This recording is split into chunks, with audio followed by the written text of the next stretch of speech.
eh, van 90 a la clase teórica o 100 en la cual entramos en un aula, porque tengo un aula de 100, el aula 15, pero si es que son más, vamos a estar un poco complicadito, ¿sí? Eh, no vamos a entrar en el aula de 100, ¿sí? Generalmente son 100 alumnos los de informática y sistemas, así que por eso nos dieron un aula de ese tamaño. Bueno, antes que nada, quiero presentar a la ingeniera Adelma Gragia, que está conectada con el audio y video. Ella va a ser la JTP de la cátedra esta, y estamos esperando que se incorpore un ingeniero Maraz de ayudante. Eh, Esperamos tener novedades en próximos días para la incorporación definitiva de ese nuevo docente, porque si no estamos solo con la ingeniera Grájera, ¿sí? Bueno, paso entonces a presentarle lo que es la materia en sí. Entonces, voy a compartirle la pantalla. Ujú. Bueno,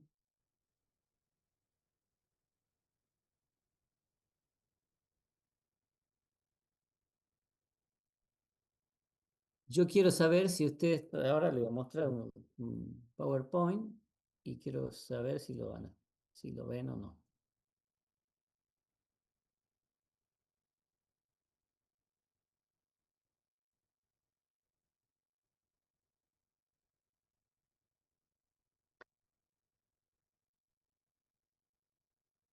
Bien. Ahí en teoría está abriendo, ahí abrió el PowerPoint, no sé si todos lo pueden ver, ¿sí? Bueno, Sí, profe. Sí, profe. Sí, profe. perfecto. Bueno, empezamos entonces nosotros con esto que es justamente los docentes, ¿sí? Mejor dicho, las carreras en primer lugar. Después ya los docentes, que hasta el momento nosotros estamos los dos con la profesora. Fíjense que acá eh, las carreras son ingeniería informática, en sistema y la TUCT, y por ahora somos nosotros. Les decía que el personal docente está formado por la ayudante, que ya no puse el nombre de ayudante porque hasta que no salga la resolución todavía no podemos poner, pero sería el ingeniero Santiago Maraz. Si Dios quiere, la jefa de trabajo práctico sería la ingeniera Adelma Grájeda, y bueno, yo estaría como responsable de la cátedra, ¿sí? Yo soy el ingeniero Octavio Daniel Coro, varios ya me deben conocer.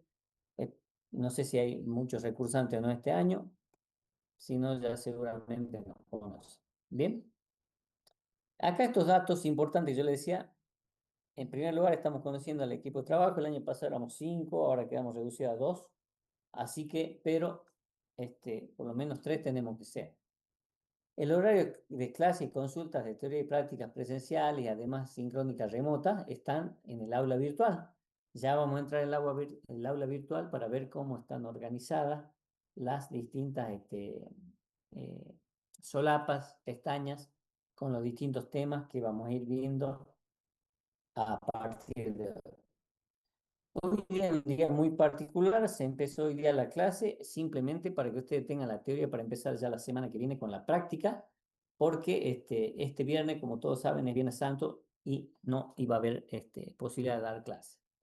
Ya saben que el horario normal es en el aula 15 en forma presencial los viernes de 10 a 12 horas, el horario de la teoría.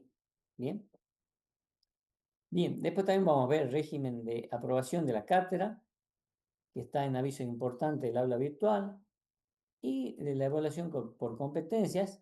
Eso generalmente le da mayores detalles, porque acá no creo que tengamos tiempo hoy día, en los horarios de las consultas prácticas generalmente, o en las clases sincrónicas remotas también puede ser.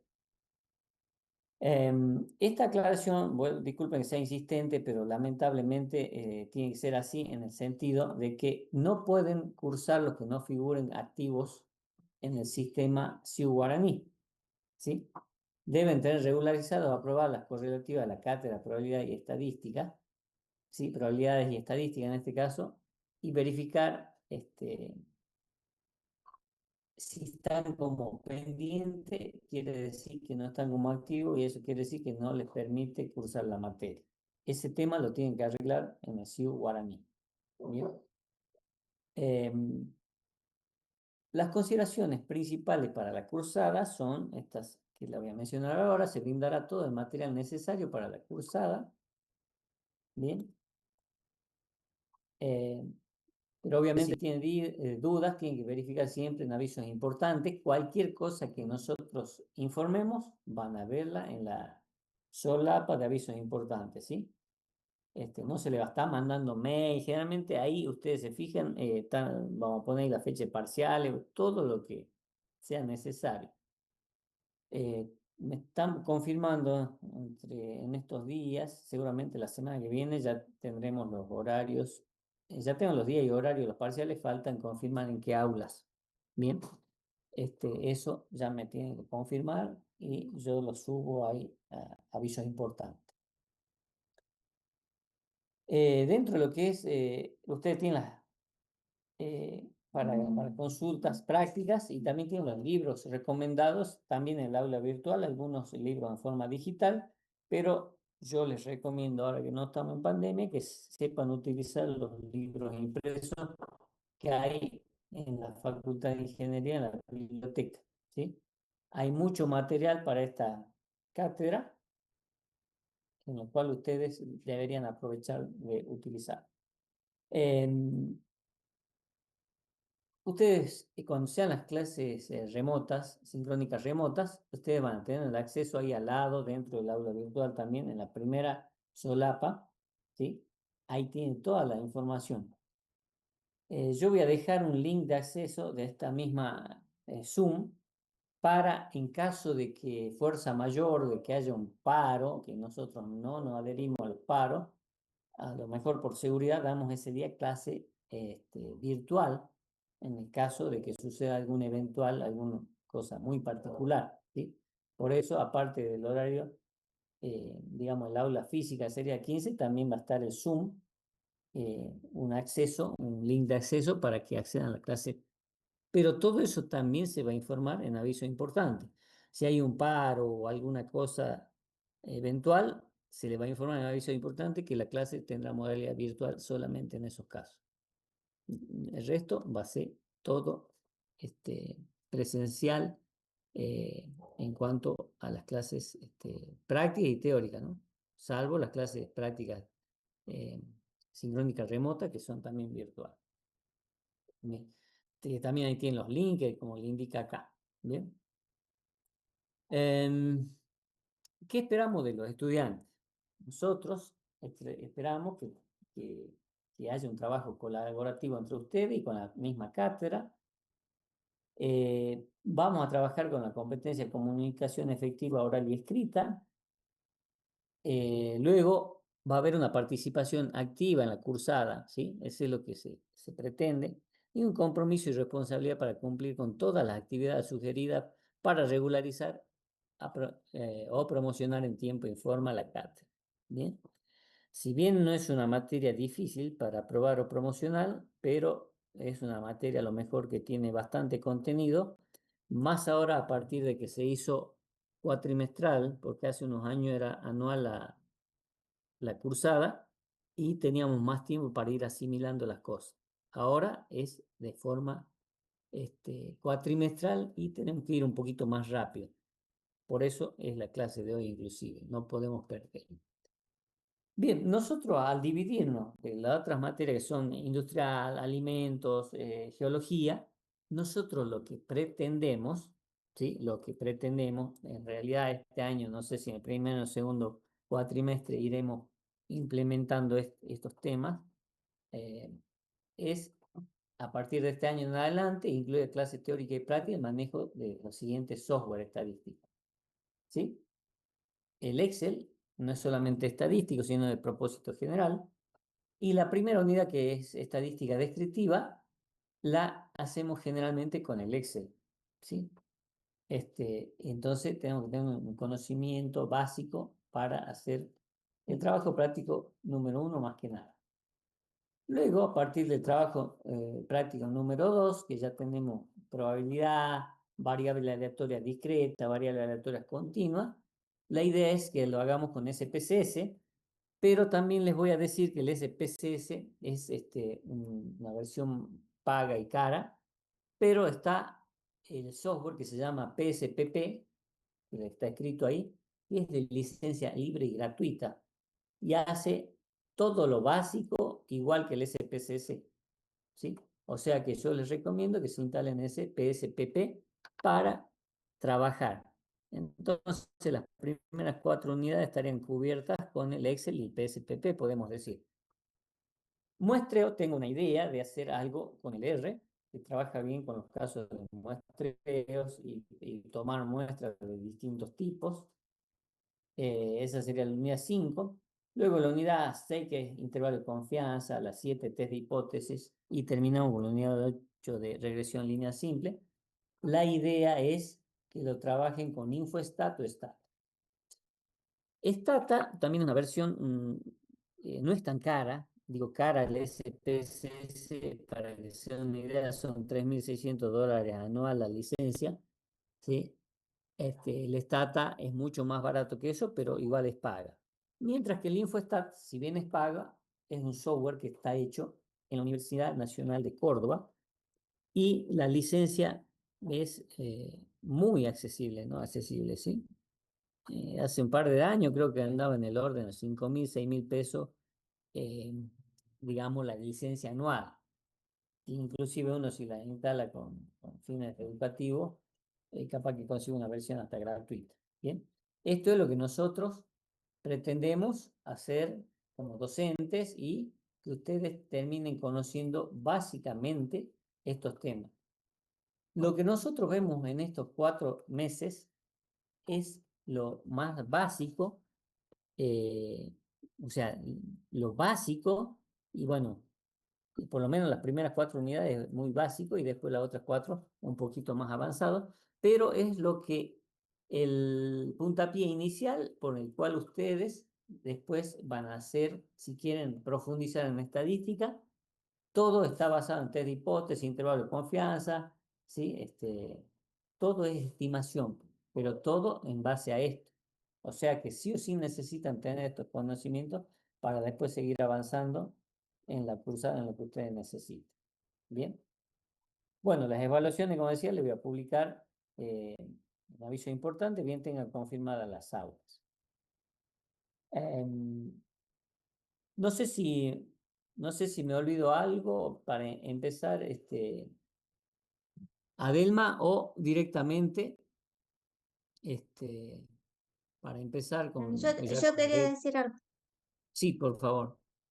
este, que nos falta definir el horario de las clases sincrónicas, porque yo había puesto los lunes y después me comunicaron de que ustedes tienen clase los lunes, ahora es 19, así que por eso lo borré y hay que definir los horarios, para lo cual no va a ser un solo horario, van a ser dos ahora por suerte.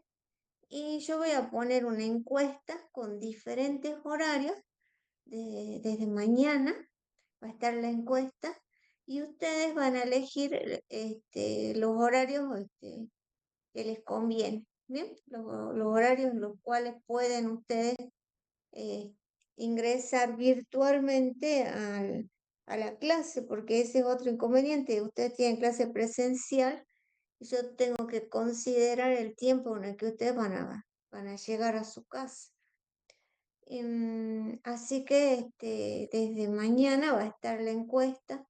Si pueden en 2 horarios o en 3 horarios, seleccionan esa cantidad de horarios para que, o sea que ustedes van a seleccionar todos los horarios en los que puedan para definir las clases sincrónicas remotas. ¿Bien?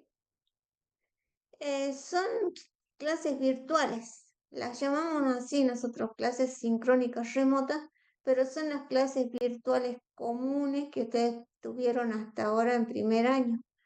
En esa clase vamos a tener generalmente una hora de práctica y una hora de evaluación por competencia en la cual luego les voy a indicar en esas clases, les voy a indicar cómo vamos a realizar la evaluación por competencia. Y también si no hay, si no tenemos mucha práctica y no tenemos a nadie para evaluar, ese horario lo usamos para consultas, para preguntas que ustedes tengan. Pero estamos los docentes disponibles en ese horario para ayudarlos y para hacer ejercicio.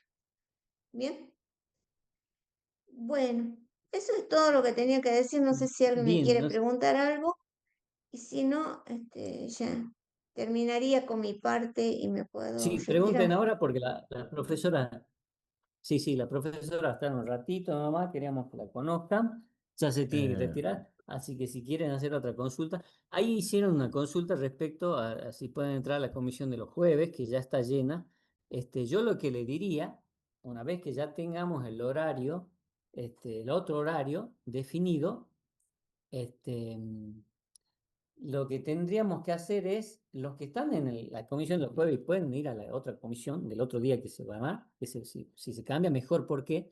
Para no tener sobrepoblada una comisión y la otra con pocos alumnos. Entonces la idea es que esté más o menos, se puso 70 un máximo por el momento para que estén, como les digo, las dos comisiones con la misma cantidad de alumnos o aproximadamente la misma. Porque si no, una comisión va a tener 100 alumnos, la otra 40 y no tendría mucho sentido eso, ¿sí? Para la comodidad de ustedes inclusive.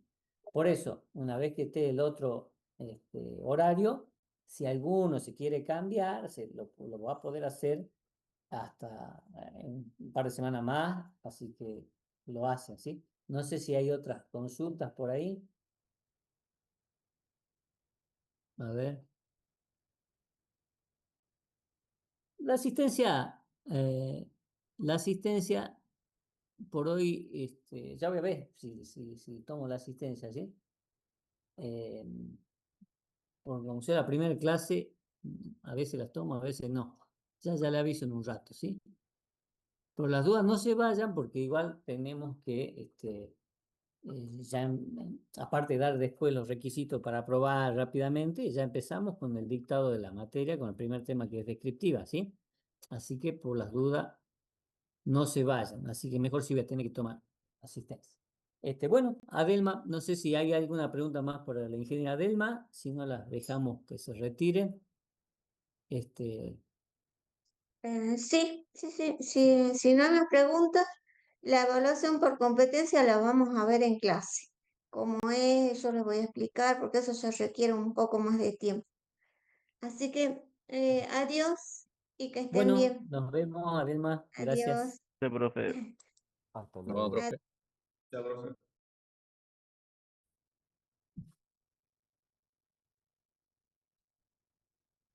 Bueno, continuamos entonces. Ahora lo que yo les quería mostrar, les voy a compartir de nuevo la pantalla.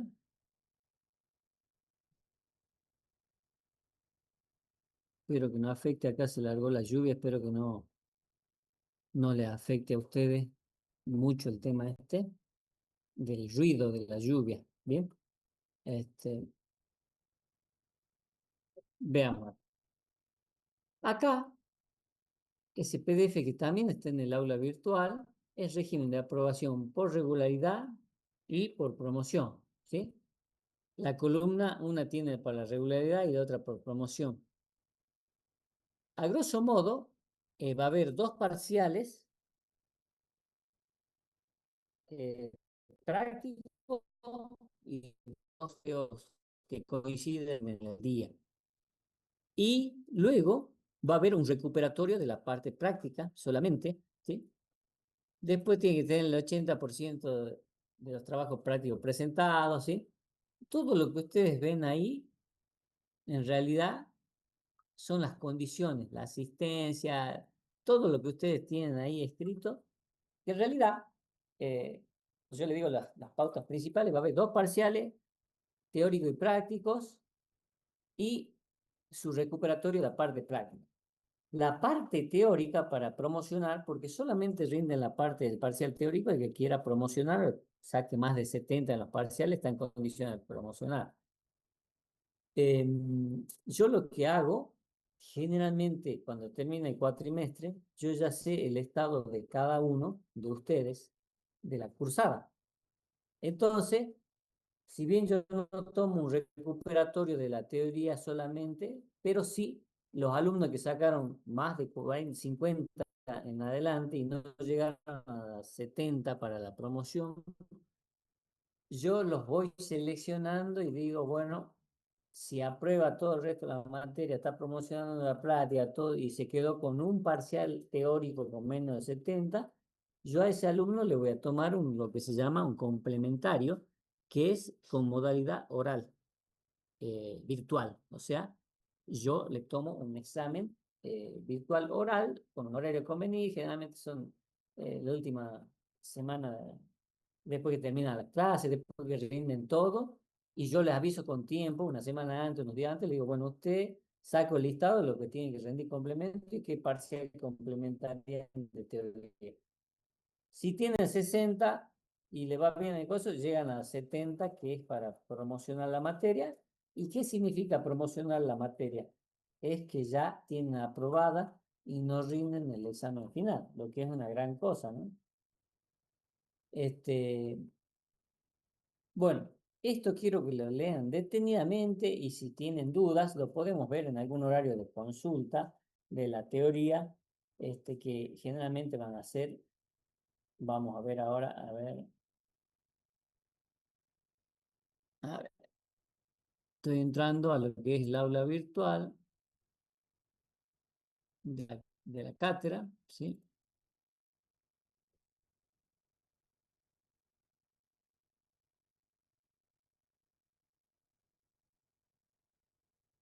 Y lo que ustedes van a ver acá es lo siguiente, ¿bien? Así la tenemos estructurada a la cátedra, ¿sí? Acá tenemos los docentes, como le decía, por el momento está la profesora como cumpliendo actividades de ayudante, pero ella va a ser la JTP a partir de las próximas semanas seguramente. Acá están las clases teóricas, que son los viernes de 10 a 12 horas, ¿sí? En el aula 15 son presenciales.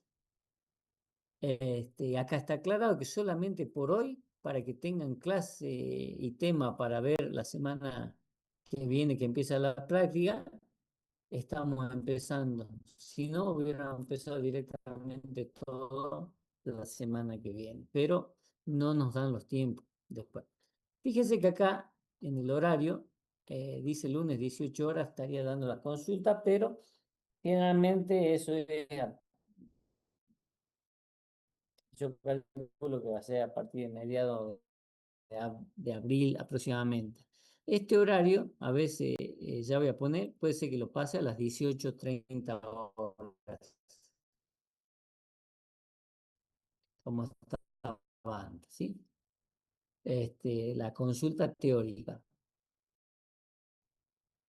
Después acá tiene lo que les dijo la profesora, la ingeniera Grasno, dice cuando comienza la clase, y clase presencial, dice martes de 17 a 20, eso es y después sincrónica hay que definir. Presencial, jueves. Recording stopped.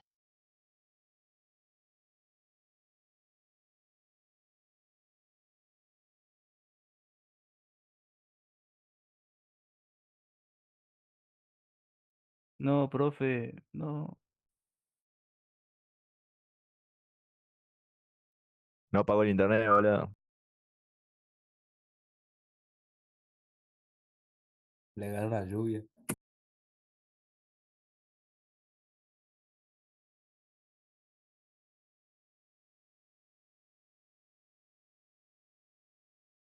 Qué linda la clase.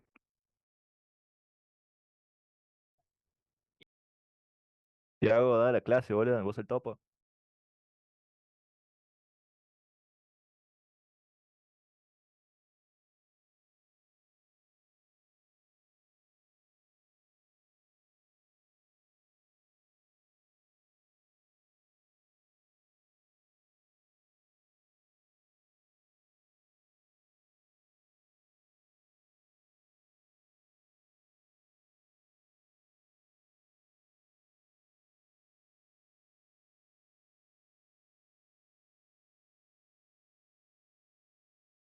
Cortó un momento internet, no sé si ustedes también.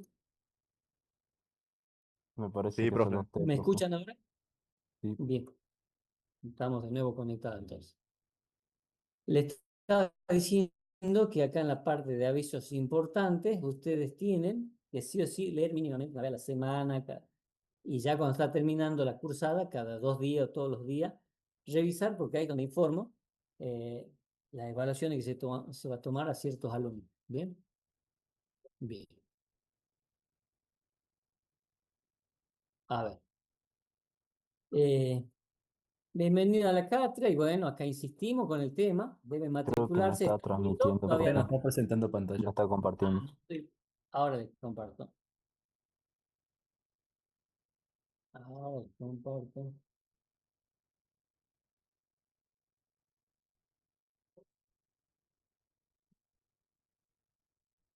Ahí se está viendo, ¿no? La pantalla de avisos importantes, la solapa, ¿sí? Sí, Sí, profe. Esto no sé si le estaba compartiendo hace rato o no. Avísenme cuando no esté compartiendo algo y esté hablando, ¿no? pasa que de vez en cuando se le Esto sí está entrecorta. de los horarios, de clases, misiones, todo. Ah, se está cortando. Bueno, problema con el internet, entonces, a ver.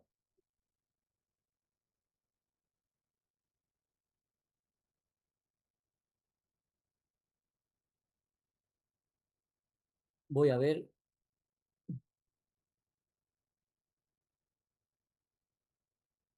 voy a cambiar un poco la señal a ver si empeora. Dígame si se vuelve a cortar y yo voy a tener que cambiar eh, de la señal del módem, ¿sí? Bueno, no voy a poner la imagen mía porque también eso hace más lento la conexión. Bueno, le decía en avisos importantes, donde nosotros tenemos la bienvenida a la cátedra y que deben estar inscritos en el CIU Baranda, ¿sí? Los pasos a seguir cuando ingresamos al aula virtual son esos que están marcados ahí, ve la solapa general, donde tiene toda la información de los docentes, los horarios de clase, virtuales, presenciales, ¿sí? Ahí le explica la primera clase por qué es ahora y el inicio de las clases prácticas va a ser a partir de la semana que viene. Luego, en la solapa de avisos importantes, usted tiene la inscripción obligatoria a las comisiones de prácticas, ¿sí? Luego, eso tienen un periodo para inscribirse y pueden inclusive elegir solamente una comisión.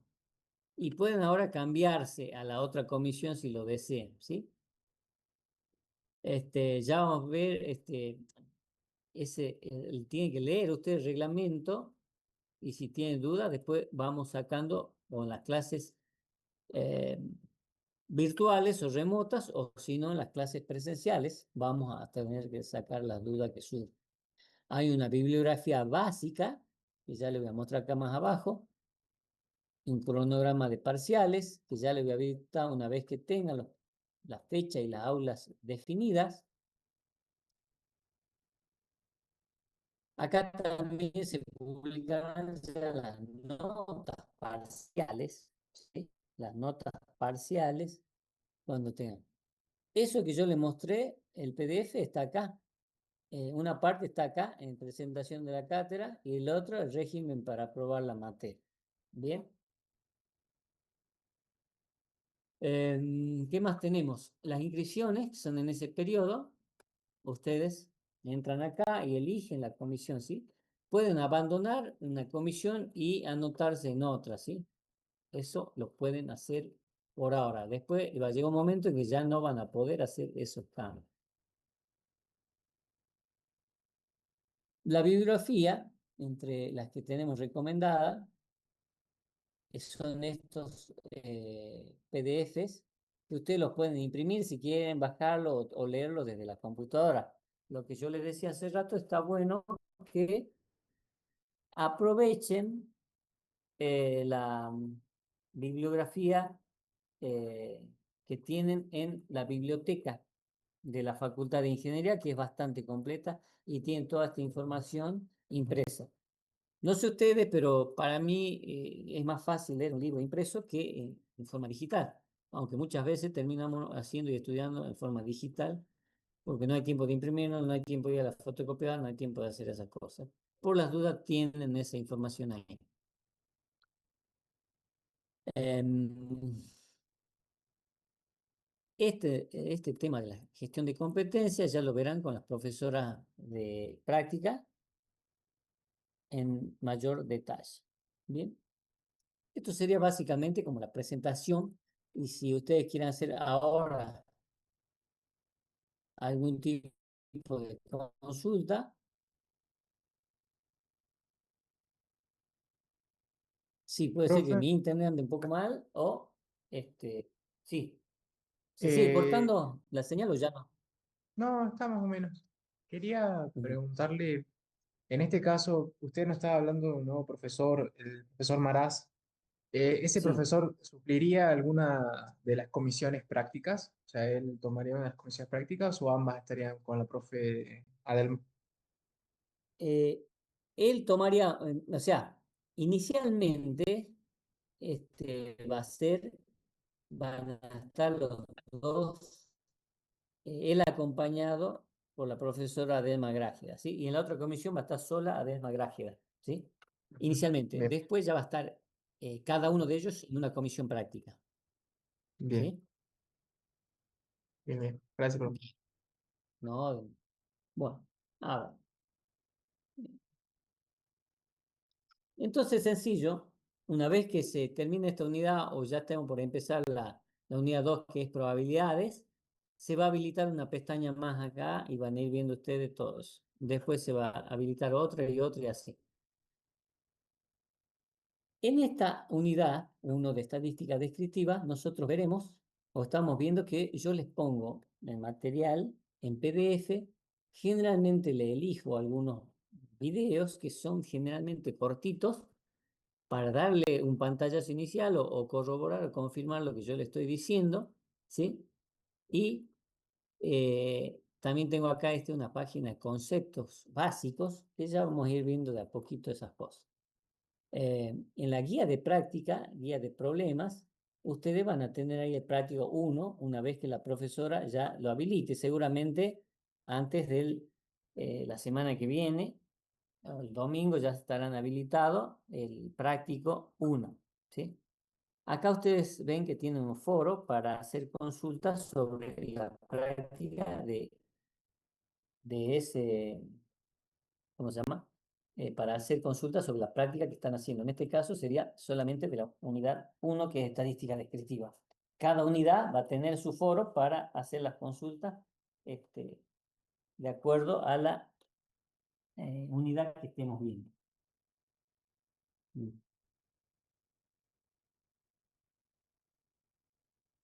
Bueno, vamos a ver entonces, a ver, la unidad 1, la primera parte, es esto que tenemos acá.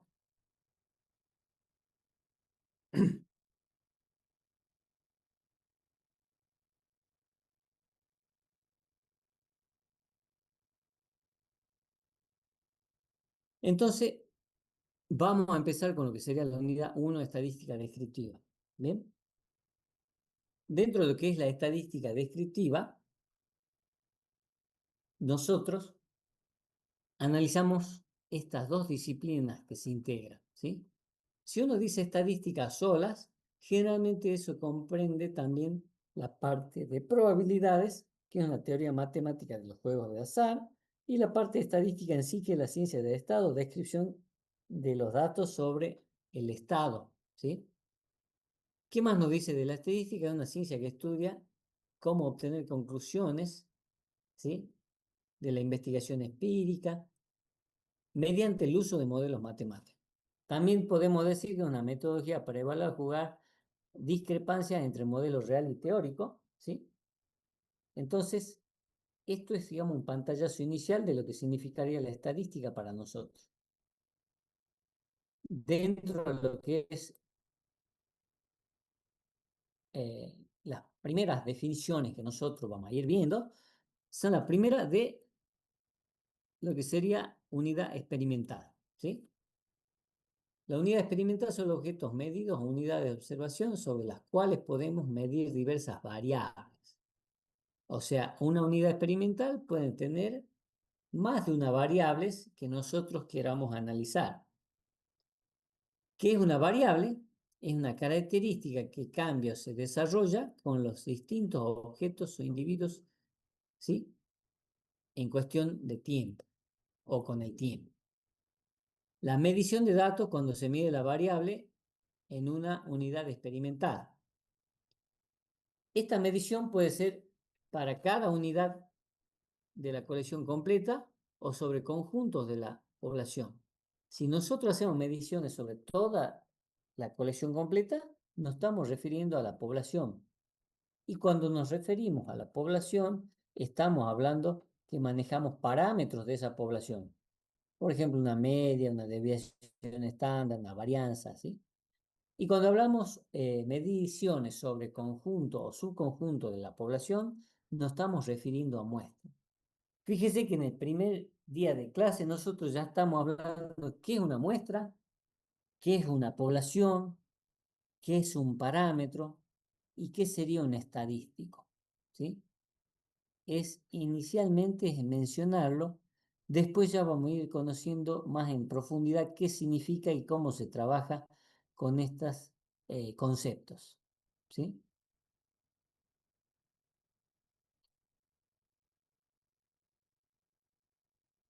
Después nosotros tenemos la definición de inferencia estadística. Dice métodos que hacen posible la estimación de una característica de la población o una toma de decisión sobre la población con base únicamente en resultados muestrales. Dicho en otras palabras, nosotros vamos a ocupar unos datos de una muestra para estimar sobre los parámetros de una población. Los datos de una muestra se llaman estadísticos, por ejemplo, X raya es media. Y eso me va a servir para estimar el parámetro de la población, por ejemplo, mu, que sería el promedio, parámetro promedio de la población. Bien. Dentro de lo que son los datos, en estadística descriptiva, nosotros vamos a ver la organización y resumen y procedimiento o procesamiento, ¿sí? Eso es fundamental. Después nosotros tenemos que saber hacer una interpretación y ver los datos si son de una población o de una muestra. Si es de una muestra, a través de inferencia estadística hacemos conclusiones de la población. Y si es la población, obviamente a través de los gráficos, lo que sea, directamente ya nos muestra los datos de la población en sí. Bien, dentro de que seguimos los conceptos, vamos a ver también qué son los tipos de variables. Esos tipos de variables son generalmente de dos tipos. Una que se llama cualitativa o categórica y la otra cuantitativa o numérica. La categórica o cualitativa, generalmente conocemos una que se llama un nominal o dicotómica, ¿viste? Por ejemplo, que tienen dos estados, masculino, femenino, podemos decir si tenemos una moneda cara o cruz, ¿sí? Y después vamos a ver que tenemos también la escala nominal, donde describimos colores, estados de una variable. Esa es cualitativa. Nosotros, y después tenemos la cuantitativa, y fíjense, o numérica, que tenemos unos ejemplos como edad, altura, precio de un producto, ingresos anuales, etc. ¿Sí? Dentro de esas variables numéricas, nosotros tenemos también lo que serían las discretas o continuas. Obviamente las discretas son las que están formadas por números enteros y surgen generalmente por un proceso de conteo. Mientras que las continuas, como ser tiempo, longitud, peso, surgen de un proceso de medición. Vale aclarar que a veces nosotros las continuas, nosotros generalmente decimos, nosotros no decimos pesa 65 kilos, 350 gramos, ¿no? Nosotros decimos pesa 65 kilos y ahí termina, ¿sí? Entonces, de forma indirecta estamos discretizando una variable que es continua. Lo mismo la altura, nosotros podemos decir, esta persona mide unos 75 y no decimos esta persona mide unos 75 con 0,002 metros. O sí, decimos directamente, lo discretizamos y decimos al centímetro, ahí cortamos. ¿Bien?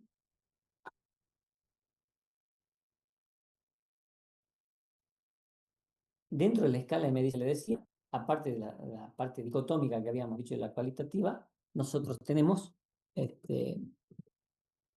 la escala nominal y ordinal para la categórica. La nominal es la que no necesita tener un orden, por ejemplo, me decían colores de las flores, colores ¿qué otra puede ser? Descripción de distintos departamentos, casas, cantidad de pisos. No hay un orden. Mientras que la escala ordinal sí o sí necesita tener un orden. Por ejemplo, el ejemplo más común y más clásico es la escolaridad o el nivel de estudio alcanzado, en el cual nosotros tenemos un nivel inicial, después nivel primario, secundario, terciario, universitario, de posgrado, maestría, doctorado y todo eso, ¿sí? Así hay un orden en ese tipo de variables. Dentro de lo que son las cuantitativas o numéricas, nosotros tenemos lo que se llama intervalo o razón. Cuando hablamos de escala de intervalo, el cero no indica ausencia de la característica. Por ejemplo, la temperatura. 0 grados no significa que no haya temperatura, sino que justamente vale 0. Por eso nosotros decimos menos 10 grados, menos 20 grados, menos 5 grados, después decimos 5 grados, 10 grados, 16, cuando hablamos en grados Celsius o Fahrenheit inclusive. Dentro de lo que es escala de razón, el 0 sí indica la ausencia total de una característica. Un ejemplo más común son el peso, porque nosotros cuando algo no pesa nada decimos pesa 0 kilos, por ejemplo, 0 kilogramos, 0 gramos. Y la ausencia total de peso. No podemos decir esa persona pesa menos 55 kilos, ¿sí? Decimos pesa 55, 60, pero siempre positivo. De la misma manera, si hablamos de la altura de una persona, nosotros podemos hablar, si tiene altura, 1 metro, 1,50 m, 1,60 m, 70, 80, eso estamos diciendo la altura. Si yo decido 0, significa que no existe la altura. Y tampoco podemos decir que tiene una altura negativa, ¿sí? Bueno, estamos en esta página, lo que quiero que veamos un poquito esto que sería lo que sería un video introductorio a lo que es la estadística inferencial. Pero primero, Son estos vegetales. Lo que más me encanta de mi trabajo es interactuar con la gente, los turistas.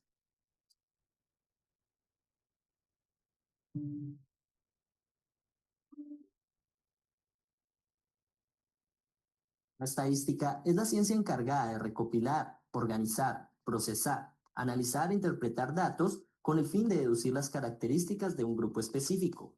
A modo general, es una ciencia muy útil que nos ha permitido describir fenómenos, predecir acontecimientos, entre otras cosas. Por ejemplo, una cifra oficial nos señala que en promedio 14 millones de personas en el mundo se encuentran activas en Facebook en este momento. Saber estos datos estadísticos le pueden permitir a una empresa vender la publicidad de sus productos por este medio y no pegando panfletos en la calle, ya que por Facebook van a poder cobijar una mayor cantidad de personas que puedan adquirir sus servicios. El anterior es un pequeño ejemplo de cómo puede funcionar un dato estadístico, pero no solo está implicada la estadística en la publicidad, sino en la mayoría de las ramas de estudio donde nos atreveríamos a decir que muchos de los conocimientos actuales se basan en resultados de análisis estadísticos de estudios científicos. Es así que podemos dividir la estadística en dos grandes ramas que son la estadística descriptiva e inferencial. La primera organiza, reúne y comunica información numérica, mientras que la segunda utiliza una muestra para conducir a conclusiones sobre la población. A partir de ellas se pueden inferir datos de un grupo particular. Hay que tener en cuenta que generalmente ambas categorías son utilizadas en los estudios estadísticos. Con la estadística descriptiva nos podemos valer de diferentes tipos de análisis. El primero de ellos son las medidas de tendencia central, las cuales pretenden resumir en un solo valor a un conjunto de datos. Dentro de estas se encuentran la media, la mediana y la moda. Así, supongamos que en un grupo de amigos, Juan tiene un ingreso de $2.000 mensuales, Carolina de 10.000, Javier de 2.000, Paula de 500 y finalmente Carlos de 8.000. Es así como el promedio del ingreso de los amigos es de $4.500 mensuales. A esta operación se le llama media, ya que indica el valor promedio de todos los ingresos. Ahora bien, si organizamos jerárquicamente los ingresos del grupo de amigos, nos damos cuenta que el valor que ocupa la posición intermedia de los salarios es de $2.000. A este análisis se le conoce como mediana y es el dato que ocupa la posición central de una variable.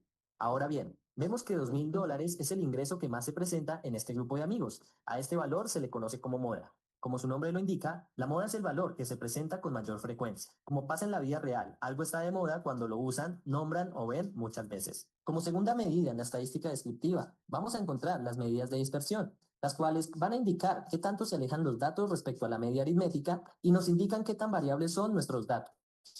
Dentro de estas vamos a encontrar la varianza, la desviación estándar y el rango. Para explicarlas, vamos a hacer de cuenta que tenemos a este grupo de perros donde queremos saber las medidas de dispersión de la altura de sus hombros. Para esto, primero debemos identificar el promedio de la altura, que en este caso serían 394 milímetros. La media aparece en la línea verde. Ahora bien, en la varianza calculamos la diferencia de la altura de cada perro respecto a la media de la población. En este caso serían 21.704 milímetros y se obtuvo al sumar las diferencias al cuadrado entre el tamaño individual y la media, y a ese valor dividirlo por el número de la muestra, en este caso 5 perros. La desviación estándar se entiende como la raíz cuadrada de la varianza, que en este caso sería de 147 y se ubicaría en esta parte de la gráfica. Esto nos indica que los datos totales de la muestra oscilan entre estos valores determinados. Por último, el rango se calcula restando el valor máximo de la muestra del mínimo, en este caso la resta del perro Rottweiler del salchicha, lo cual daría un valor de 430 milímetros. Este valor sería el límite de nuestra información. En resumen, este tipo de medidas nos permitirán esta nuestra muestra para Bueno, los siguientes. nosotros Fácil, ¿verdad? acá lo Por último, cortamos, dentro de la pero estadística descriptiva encontramos ustedes pueden, es más, les recomiendo que vean los videitos de forma completa porque le da una idea inicial de lo que nosotros vamos a ver en estos temas, en estas primeras unidades, ¿sí? Ahí habla de lo que es la media, la moda, la división estándar, medidas de dispersión, medidas de tendencia central, dispersión y medidas de forma, ¿bien? Entonces eso ustedes después lo ven tranquilo en su casa. Yo les doy solamente una partecita para que vean de qué se trata. Bien, continuamos entonces.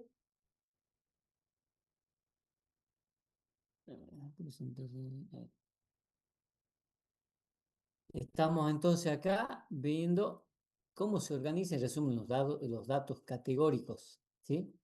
Generalmente nosotros usamos tablas de frecuencia absoluta y relativa para organizar distintos tipos de información. Acá, ¿qué nos está diciendo? ¿Qué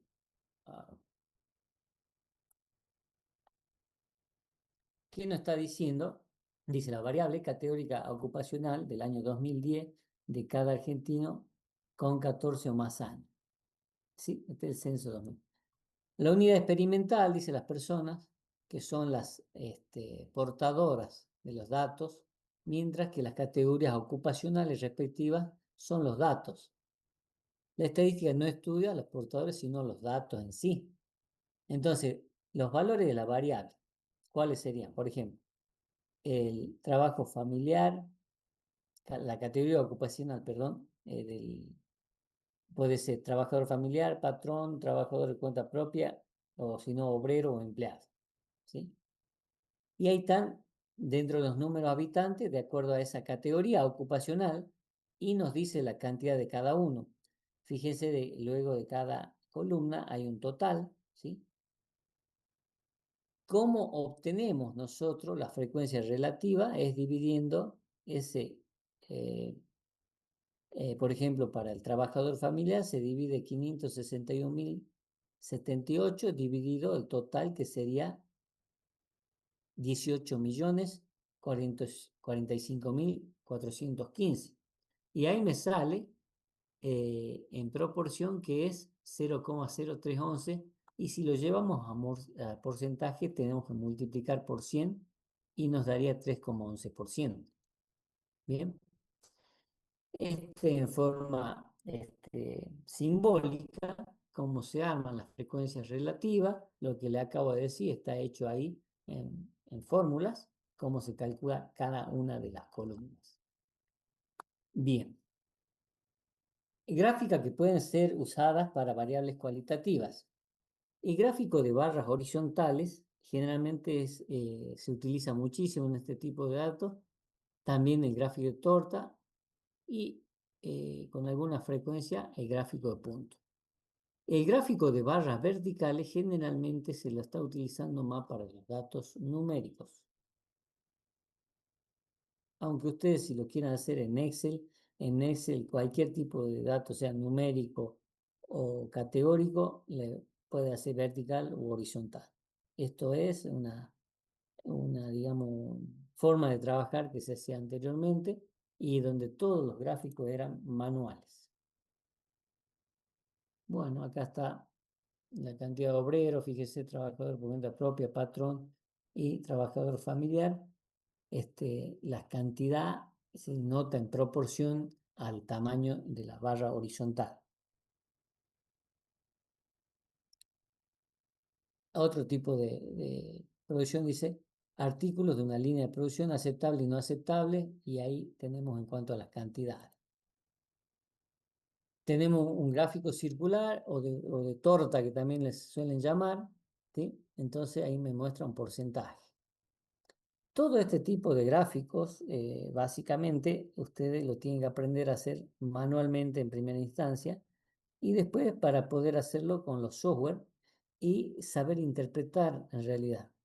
Ustedes con todos los software y la potencia que tienen los software que yo les mencioné, capaz que terminan de cursar esta materia, a lo mejor nunca más van a tener que hacer un gráfico a mano, pero ya van a tener la herramienta o ya van a saber cómo interpretar los datos. El mayor desafío en cuanto al uso de software es saber interpretar los datos, qué significa cada dato y de dónde salió. Bien. Bueno, este otro tipo de gráfico de puntos y con variables cuantitativas, acá están, por ejemplo, los distintos gráficos que se pueden hacer. Yo a veces le pregunto en el examen final, ¿qué tipo de gráfica pueden ser para las cuantitativas? No me saben decir, o para las cualitativas, ¿sí? Le pido un par de ejemplos, no es que le pida a todos.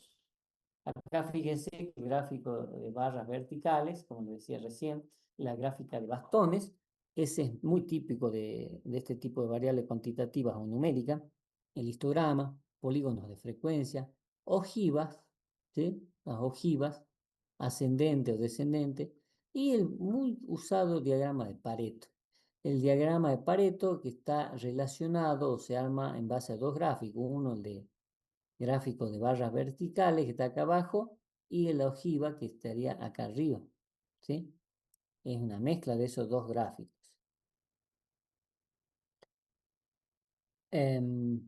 Bueno, después todo esto que nosotros vamos viendo son los distintos tipos gráficos y seguimos con el tema para qué nos sirve para la organización y resumen de los datos agrupados. Generalmente antes, cuando hacíamos todo manual, este tipo de resumen y de datos numéricos agrupados, teníamos que hacerlo porque no había forma de graficarlo en un papel, en una hoja, oficio, lo que sea, si no era de esta manera, ¿sí? Había una fórmula de Sturge, esta que está ahí, la sigue habiendo, obviamente se la sigue utilizando, en donde cual me decía, de acuerdo a la cantidad de datos, más o menos cuántas clases voy a utilizar por los datos, qué división voy a hacer y todo eso. ¿Bien?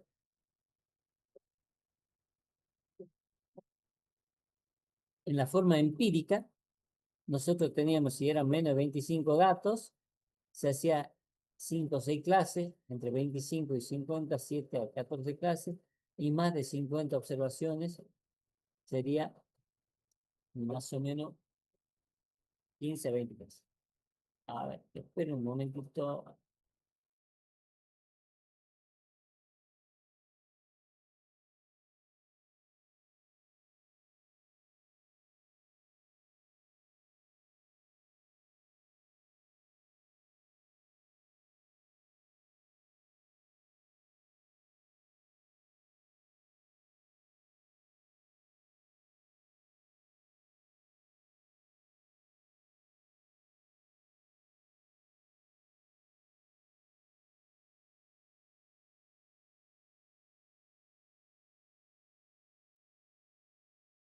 Bueno, se largó fuerte la lluvia acá, pero avísenme si me están escuchando bien todavía. Bueno, le estaba diciendo que esta es la regla empírica, ¿sí?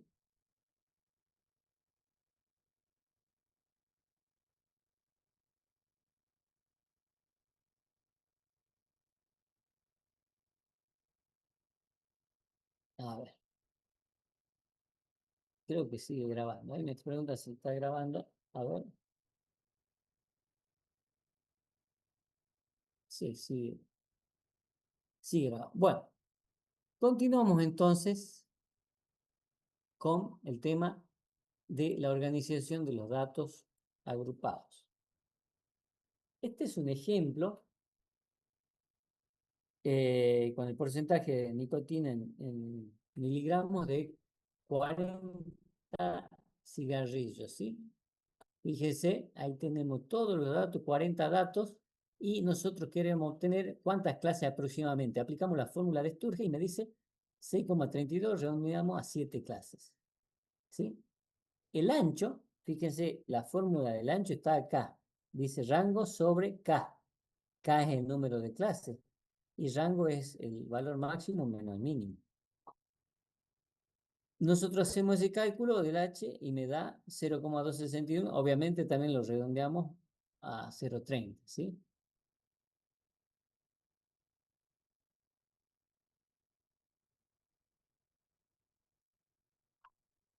¿Para qué nos sirve esto?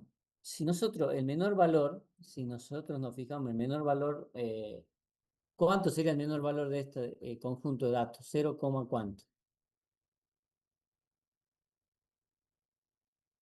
0, a ver, 0,70 y cuánto? 0,72. Bueno, 0,72. Bien. Pero fíjense ustedes acá que no pusimos el 0,72 como el valor más pequeño o el intervalo 0, pusimos un intervalo que empieza en 0,60 hasta 0,90, cosa que ese intervalo lo tenga contenido al valor más pequeño. Lo mismo, el último intervalo tiene que contener al mayor valor, ¿sí?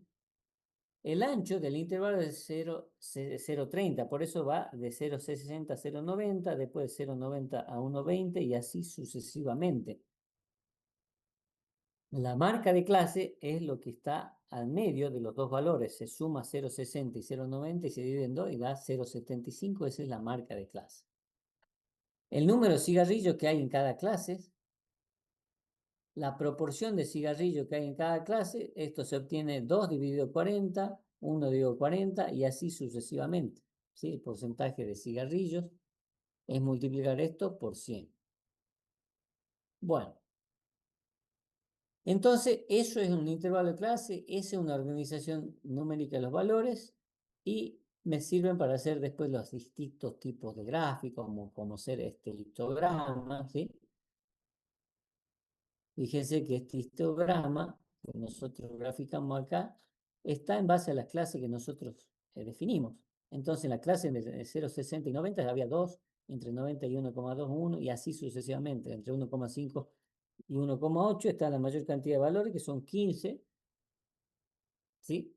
Esto se llama histograma de frecuencia y lo obtuvimos aplicando la fórmula de Sturge y el ancho del intervalo. ¿Sí? Con los software les decía que ahora si tenemos 100 datos o 10.000 datos, casi lo mismo porque los software se encargan de aplicar esta fórmula de manera interna y obtener las mejores gráficas posibles para interpretar de mejor manera los datos. Bueno, estos son distintos tipos de ejemplos de gráficos, ¿sí? Y acá está el diagrama de Pareto. El diagrama de Pareto nos sirve para organizar los datos en una tabla de distribución de frecuencia. Lo primero que hay que hacer, dice, los datos por frecuencia, ordenar los datos por frecuencia absoluta en forma descendente. Luego calcular en forma porcentual la frecuencia porcentual acumulada, graficar con barras de frecuencia porcentual. Estos son los pasos que nosotros tenemos que hacer para llegar a este tipo de gráfico. ¿Sí? Este tipo de gráficos que nosotros tenemos se llama Pareto, que es una combinación, como lo dije anteriormente, en el cual ustedes tienen en la parte de las columnas sería un gráfico de barra vertical y una ojiva, de lo que sería la línea esa roja. Bueno, lo que nosotros vamos a ver, entonces, es este tipo de información, cómo se describen los datos, ¿sí? Ustedes ya lo ven después en detalle, obviamente. Este es otro diagrama de frecuencia con otros intervalos, ¿sí? Ya se hace con la misma fórmula de Sturge y se hace el mismo, nada más que acá hay más clases que en el ejemplo anterior. Bien. En síntesis, dentro de lo que es estadística descriptiva y lo que vieron un poquito en el video anterior, es esto. Las propiedades de los datos numéricos, dice 3 propiedades principales que describen un conjunto de datos numéricos. En primer lugar, la tendencia central, que son los gráficos de tendencia central, después los de dispersión y los de forma. Empezamos con las medidas de tendencia central, sería la media aritmética, es la más conocida, la que más vamos a utilizar. Después hay una media aritmética recortada y ahí está cómo se calcula la media aritmética. Eso no es más que el promedio, ¿sí? Después tenemos lo que sería la media aritmética a partir de datos no agrupados. Después tenemos la media aritmética de datos agrupados. Después tenemos la mediana, ¿sí? La mediana es una medida de tendencia central muy utilizada y es más efectiva inclusive que la mediana o la media aritmética, mejor dicho. Entre esas dos, la mediana es mejor los valores. ¿Por qué será mejor? ¿Cómo trabaja la mediana? La mediana ordena los datos de menor a mayor, ¿sí? Por ejemplo, si son 5 datos, los ordena de menor a mayor. En base a eso, después que tenemos los datos ordenados de menor a mayor, lo único que hay que buscar es el valor que está en el centro de esos datos, en el medio, ¿sí? Si yo tengo, por ejemplo, 1, 3, 5, 7 y 9, de esos valores los ordeno de menor a mayor como están y el valor del medio sería el 5, ¿sí? No hay cómo dudarlo. ¿Qué pasa si sería un número par? Se toman los dos del centro y se calcula el promedio. ¿Qué es lo que pasa en este ejemplo? ¿Sí?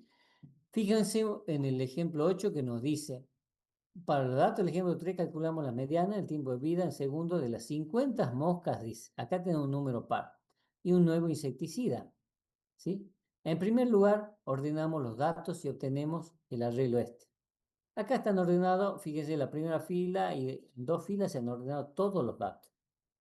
Pero resulta que tenemos la posición central, la posición, si son 50 datos, son la 25 y la 26. Por eso acá dice, la posición de la mediana es 50 más 1 sobre 2. Eso significa que ese número 25,5. Cuando da un número que no es entero, significa que hay que promediar entre los valores eso. A ver, te voy a poner acá.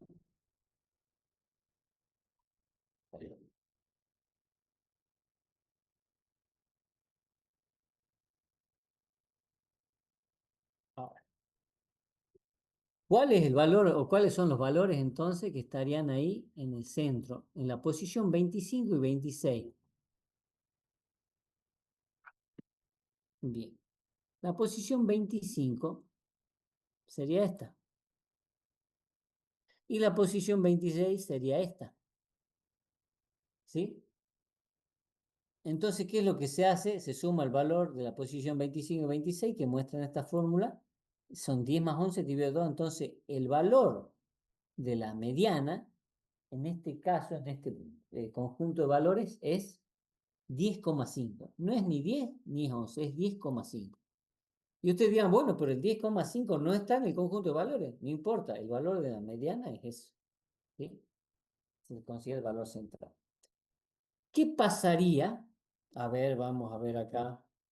Yo les digo ahora, a ver, si yo estoy en una planilla Excel, ¿no? Y yo les digo, tengo los valores, qué sé yo,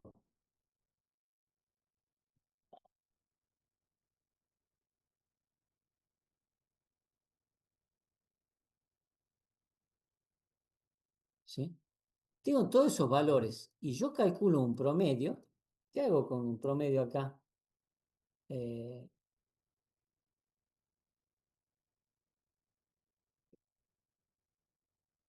¿Sí?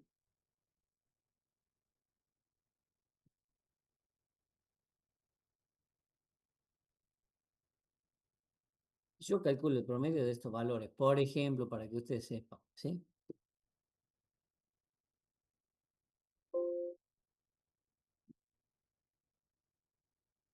Ahí termina acá,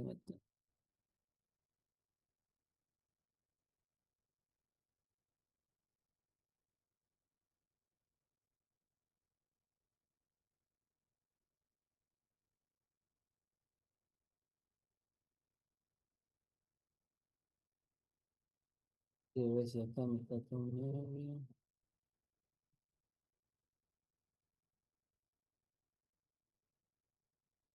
Vamos a tomar los valores C5.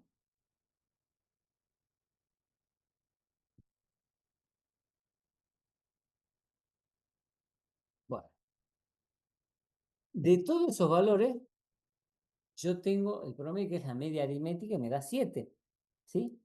Pero ¿qué pasaría si yo si después los ordeno y todo y realmente va a ser representativo del valor central? Pero ¿qué pasa si acá yo me agrego un valor extremo, por ejemplo 1, pero más grave, si acá yo agrego valores 80, 90, ¿sí? Entonces, si yo tomo el nuevo promedio de valores, con estos valores que ya tengo, valores que se llaman extremos, 4. Fíjense que el promedio me da 18. Se me acaba por acabar la batería, perdón. Enchufo, enchufo la.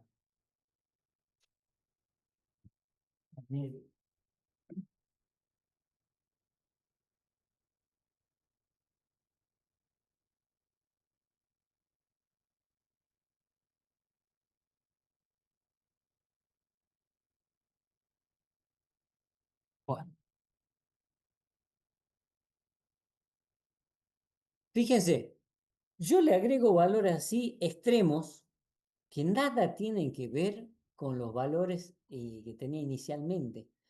Y me dice que el promedio de esos valores es 18. Y eso, no hay nada más irreal que eso, porque el promedio, estos valores son atípicos o extremos y me desvían mucho. ¿Qué pasaría si yo hubiera elegido la mediana? ¿Sí? ¿Sí? Si yo hubiera elegido la mediana, lo que me pasa acá, o lo que me sucedería acá, yo ordenando primero de menor a mayor y todo lo demás, y el promedio seguramente, o la mediana me hubiera dado un valor entre el 5 y el 8 seguramente, que es la mayor cantidad de valores que tengo ahí. ¿Sí? Esa es la diferencia, por eso digo que la, la, la mediana tiene ese tipo de problema. Perdón, la media aritmética, la mediana no lo tiene. Lo que hacen para subsanar este problema, algunos que son amantes de la media aritmética, es usar la media recortada. ¿Qué significa eso? Que el 10% o el 5% de los menores valores no se usa y ni los valores menores ni superiores. O sea, se desestima o se saca de la muestra los valores extremos, tanto por arriba como por abajo. ¿Bien? Bien. ¿Qué pasa si yo digo acá? A ver. eh,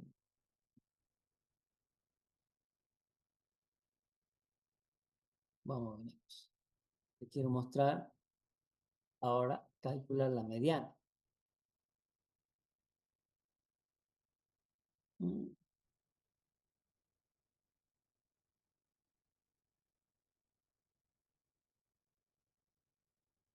Fíjese, la mediana me da el valor 7, ¿sí?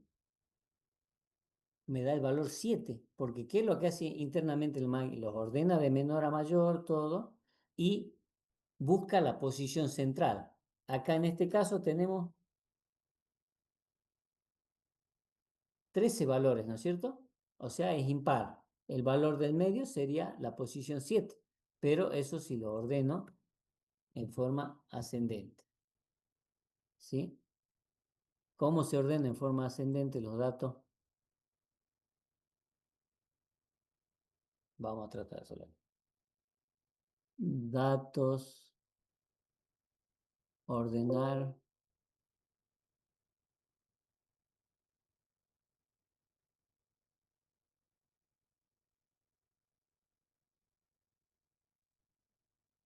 Acá los tengo ordenaditos a los datos, ¿sí? Hemos dicho que son 1, 2, 3, 4, 5, 6, 7, 8, 9, 10, 11, 12, 13 datos. Entonces la posición del medio sería la 7, ¿sí? 1, 2, 3, 4, 5, 6, 7, ¿sí? Y ese es el valor que me toma como mediana. Fíjense, este es representativo usando todos los datos, este no es representativo usando todos los datos porque tenemos estos valores atípicos que influyen un montón, mientras que acá no influye, ¿sí? Eso es la diferencia fundamental que existe entre este tipo de información. Bueno, después tenemos la moda, el rango medio. La moda es el valor que más se repite, ¿sí? Es el valor que más se repite en la muestra de datos, ¿sí? Hay veces que se repite más de un valor, entonces se llamaría bimodal. Tiene dos modas o dos valores que se repiten la misma cantidad de veces. Por ejemplo, se repiten 8 veces, qué sé yo, el número 25, y también se repite 8 veces el número 23. Entonces, es bimodal y tiene una moda 23 y otra moda sería 25. Son los valores que más se repiten. El rango medio se lo calcula de esa forma. Y luego tenemos la medida de dispersión. Espera un momentito que ya vamos a ver la medida de dispersión, pero vamos a poner un poquito de este video.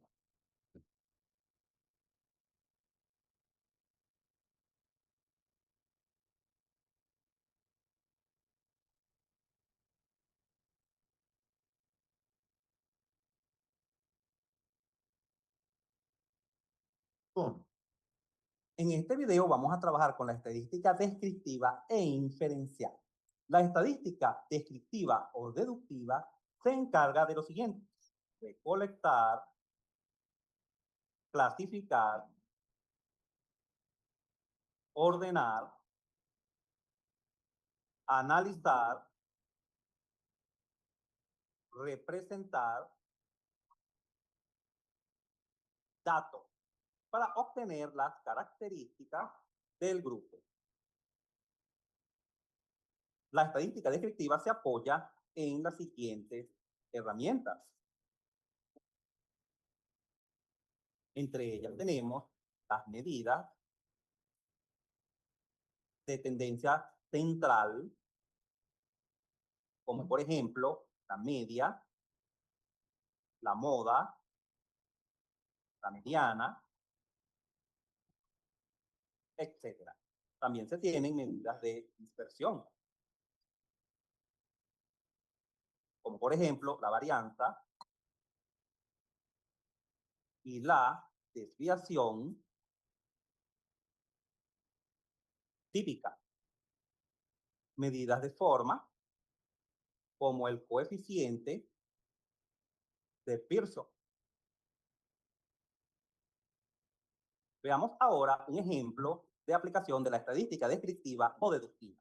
Elaborar el histograma de frecuencias absolutas de, en la tabla observamos las notas o calificaciones obtenidas por diferentes estudiantes. La nota entre 2 y 4 puntos la obtuvieron 3 estudiantes, entre 4 y 6 puntos 5 estudiantes, entre 6 y 8 puntos 2 estudiantes, y así sucesivamente. Recordemos que corchete y paréntesis significa lo siguiente: corchete que pertenece al intervalo y paréntesis que no pertenece al intervalo. Por ejemplo, el 4 pertenece a este intervalo, pero el 6 no, ya que tiene paréntesis.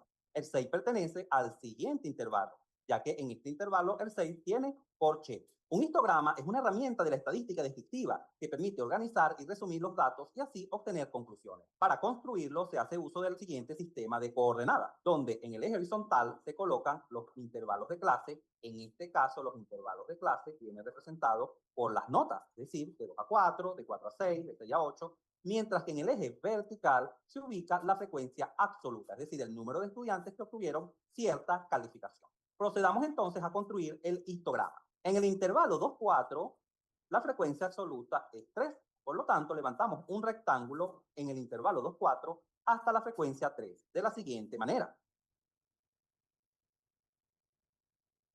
De la misma manera, procedemos al intervalo de clase 4-6, o notas entre 4 y 6, donde la frecuencia absoluta es 5. Es decir, en 4-6 vamos a levantar un rectángulo hasta la frecuencia 5, de la siguiente manera. En el intervalo 6-8, la frecuencia absoluta es 2, por lo tanto se levanta un rectángulo en el intervalo 6-8 hasta la frecuencia 2.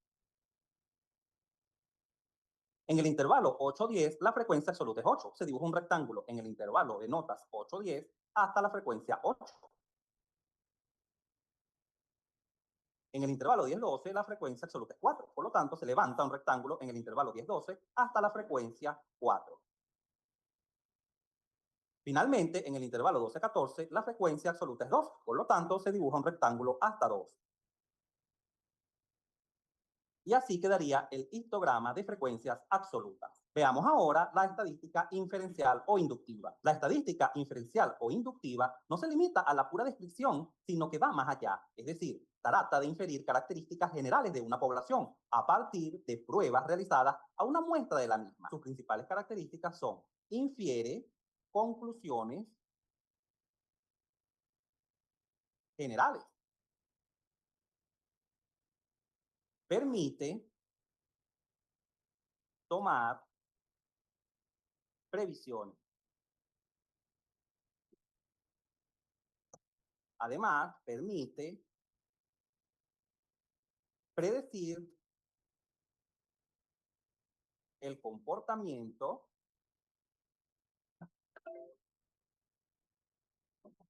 de ciertos fenómenos.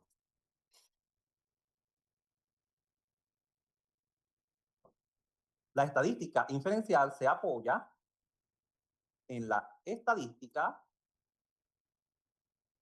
descriptiva y en la probabilidad. Entre sus principales herramientas se encuentran las siguientes: contraste de hipótesis, intervalos característicos,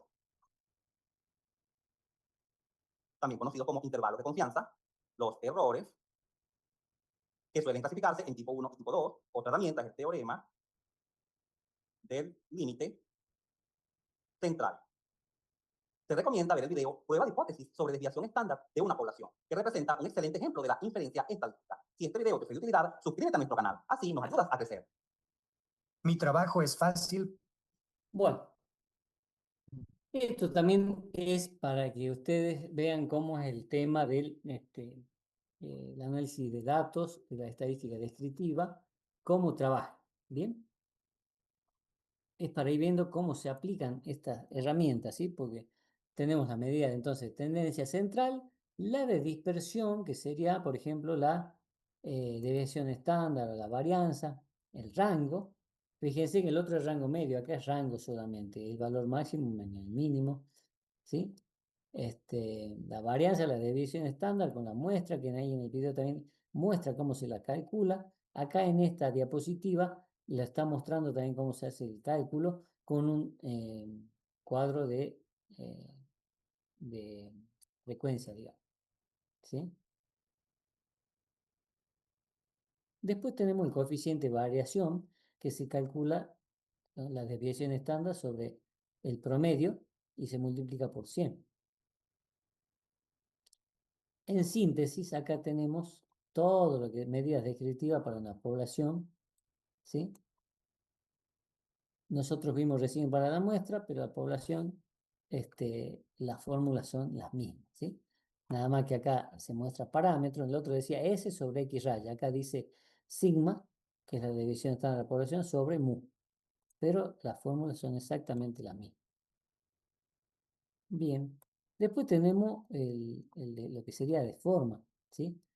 En donde una distribución es simétrica o asimétrica, por ejemplo, entonces se ve la simetría o asimetría de unos datos, ¿sí? Comparando, por ejemplo, con una campana de Gauss.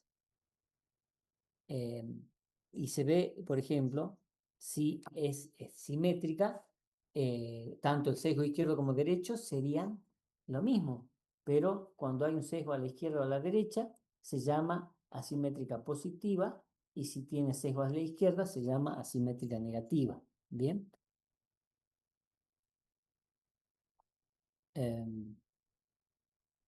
Eso se calcula con un índice de asimetría de Pearson, ¿sí? Es tan simple como eso. Acá calculamos, esa fórmula es X media menos moda sobre S, que sería la desviación estándar. Y si esa distribución es simétrica, el sesgo será 0 o muy próximo a 0.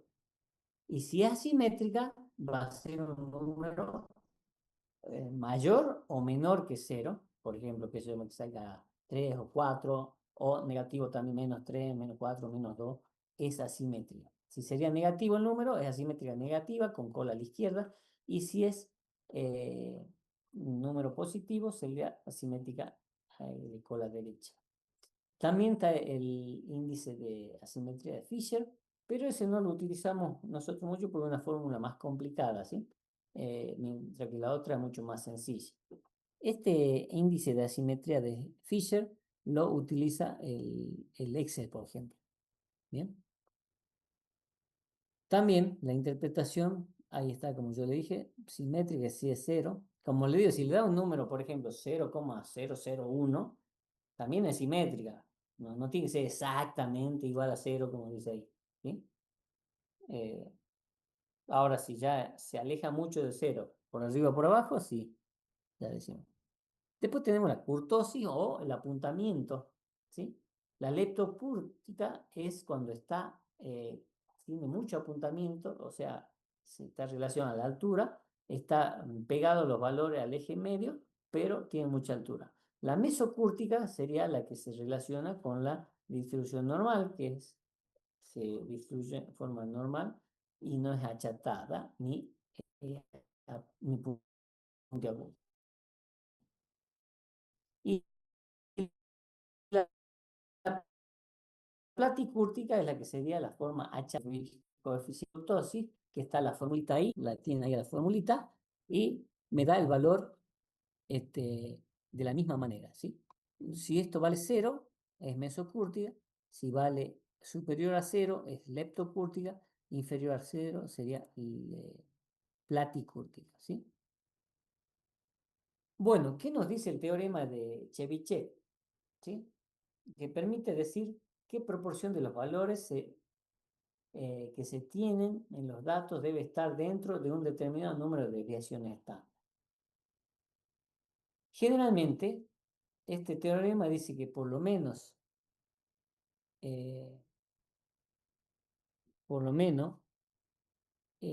esa fórmula indica que los valores que están, dice, de los valores que se tienen en los datos deben encontrarse dentro de z desviaciones estándar de la media, donde z es cualquier valor mayor que 1.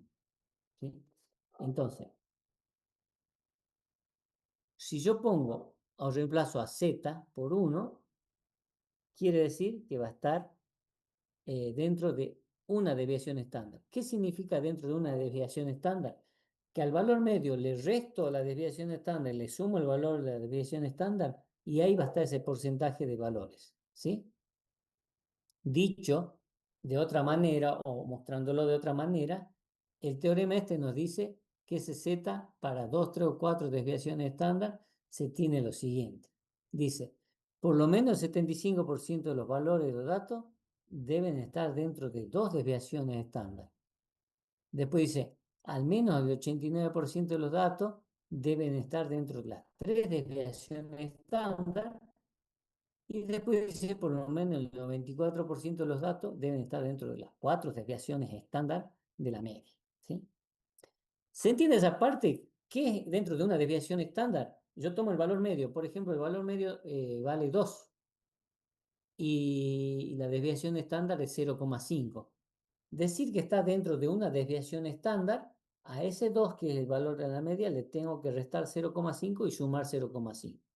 O sea, que diría que según esto el 75, no, acá si decimos 2 desviaciones estándar, tendría que estar, a 2 le restamos 2 desviaciones estándar, si una desviación es 0,5, 2 desviaciones es 1. Entonces le restamos 1 y le sumamos 1, quiere decir que entre 1 y 3 debería estar el 75% de los valores cuando la media vale 2 y la desviación estándar vale 0,5. Esa es la interpretación que tienen que hacer. Bueno, esta es una regla empírica en la cual nos dice eso. Es parecido al otro, pero no coincide tanto, ¿sí? Porque acá dice, dentro se encontrará a no más de una desviación estándar, dice 68%. Y dice aproximadamente 95% estarán dentro de 2 desviaciones estándar. Mientras que acá decía que dentro de 3 o 4 desviaciones estándar estará en 94. O sea que difiere con el teorema de Chebyshev esta regla empírica. Bien. Esto ya lo ven en la práctica, cómo calcular los percentiles, ¿sí? Los percentiles, los cuartiles, el cuartil 1, el cuartil 3 y la mediana, ¿sí? La mediana es equivalente al cuartil 2. Veamos acá en este caso, donde el cuartil 1, cómo se calcula, ¿sí?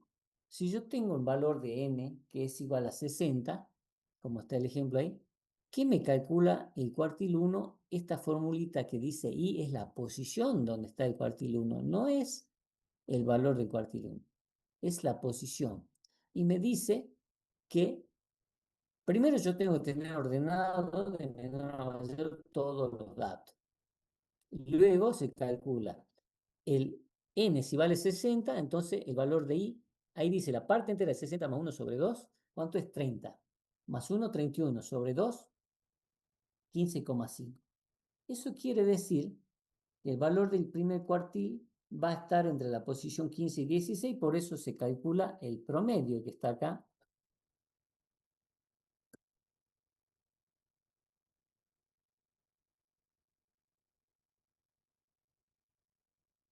Y ese sí es el valor del primer cuartil. ¿Cómo se calcula la posición 16 para el tercer cuartil? Con la misma fórmula que tenemos, pero empezando desde el último valor hacia arriba, ¿sí? Si son 60 valores, empiezo la posición 60, después 59, 58, hasta llegar las últimas 15 y 16 posición y hago el promedio para obtener el cuartil 3. El cuartil 2, la formulita que yo tengo, es simplemente el valor central, como es numérico y es entero, par, la fórmula directamente se divide el valor central de esa manera. Bien.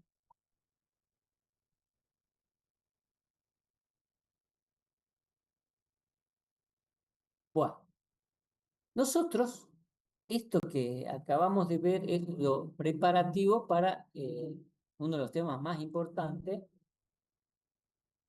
que es en realidad el análisis exploratorio de datos. ¿Sí? Con esto ya terminamos.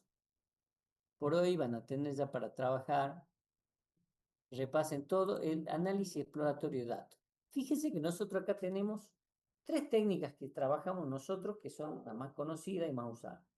El resumen numérico, el diagrama tipo caja o box plot y el diagrama de tallo y hoja.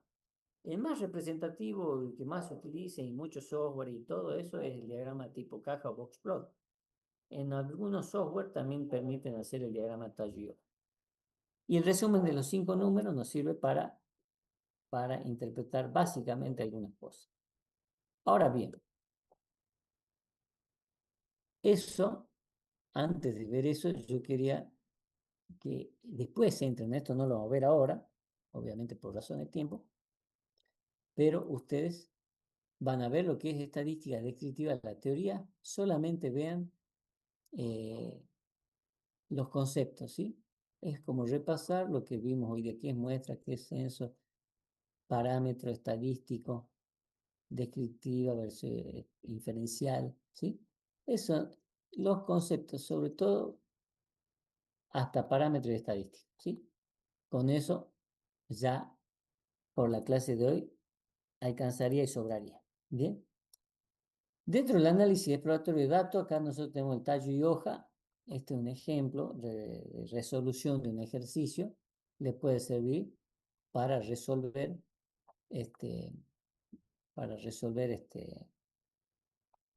en la práctica algún ejercicio con diagrama de tallo y hoja, ¿sí?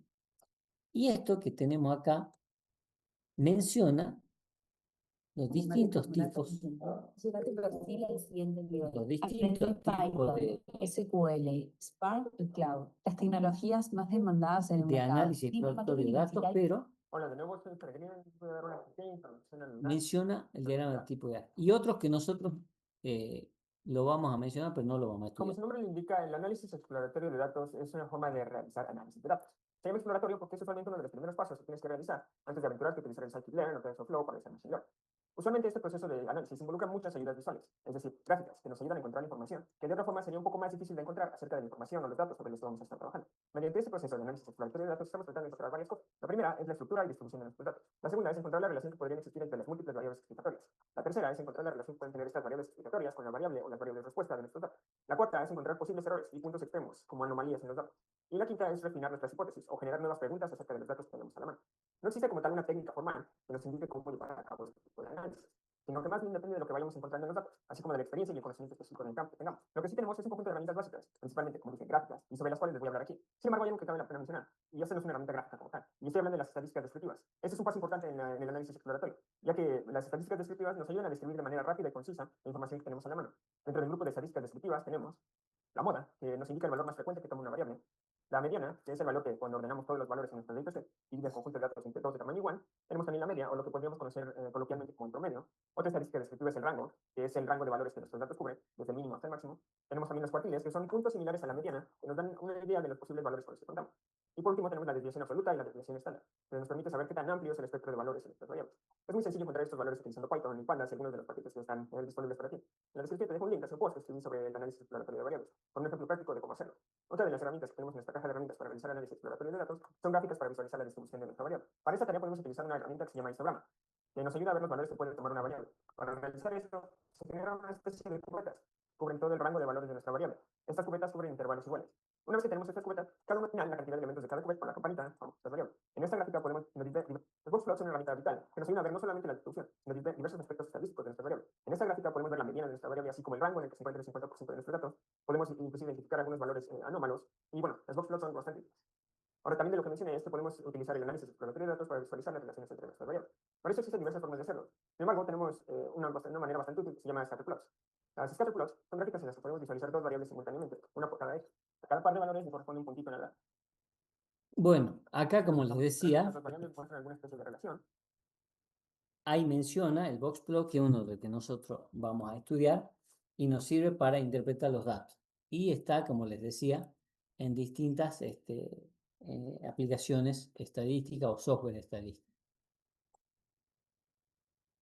Yo cuando le pregunte, ya sea en los parciales o en los finales, cuáles son las técnicas básicas de análisis, yo les pido que me mencionen estas tres, no todas las que están mencionando ahí en el video, ¿sí? En el video menciona unas 3 o 4, pero no menciona, por ejemplo, el diagrama de tallo y hoja. Yo les pregunto entonces, ¿cuáles son las técnicas de análisis exploratorio de datos? Ustedes tienen que decir resumen de los datos numéricos, que en realidad son 5 números, diagrama de caja o boxplot y diagrama de tallo y hoja, ¿sí? El resumen de los 5 números está formado por estos: el valor mínimo máximo, cuartil 1, cuartil 2 y cuartil 3, ¿sí? En base a eso, se pueden usar, dice, para estudiar la forma. ¿Cómo? Por ejemplo, el cuartil 1, mediana, esos son los 5 valores, dice medida de tendencia central, tenemos el eje medio, todos esos valores, con esos 5 valores podemos calcular medida de tendencia central, distancias, recorrido, distancia intercuartílica, podemos calcular todo eso. Las medidas de tendencia central, dice, se usan como indicadores de asimetría. Bien, en este caso, las dos medidas son aproximadamente iguales, dice, los cuartiles y los extremos se encuentran ubicados simétricamente alrededor de la mediana.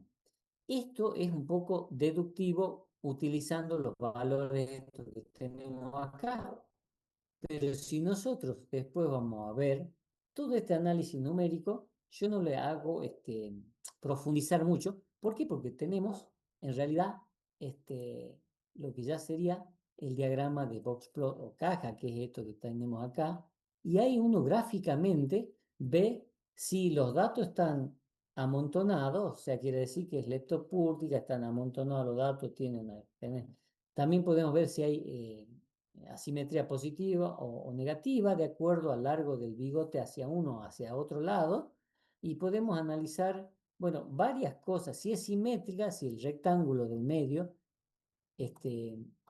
por ejemplo, si el rectángulo tiene la media al medio y los bigotes son casi el mismo tamaño para un lado y para el otro, ahí ya podemos decir que son prácticamente simétricos los datos.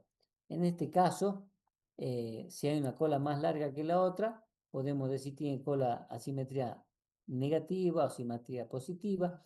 Acá, esto que están acá marcados, tenemos valores alejados. Vemos que no existen valores muy alejados en esta representación de boxplot. Y todo eso se hace en base a todo esto que tenemos acá, ¿sí?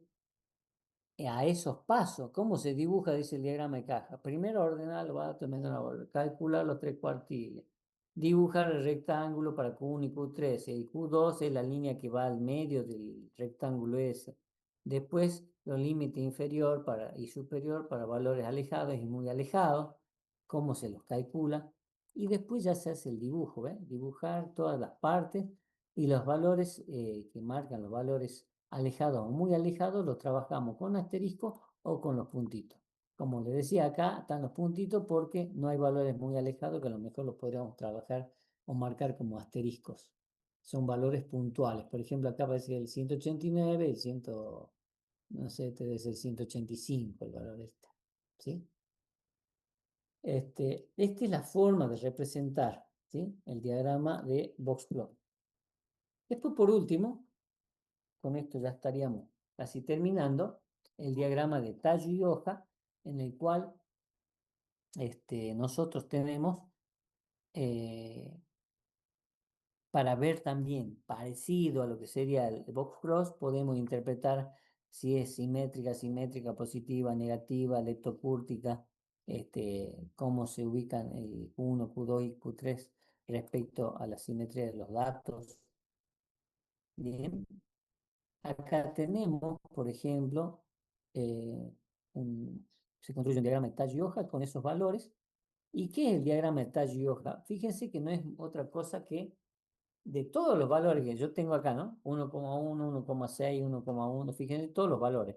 Después se lo ordenan de menor a mayor, ¿sí?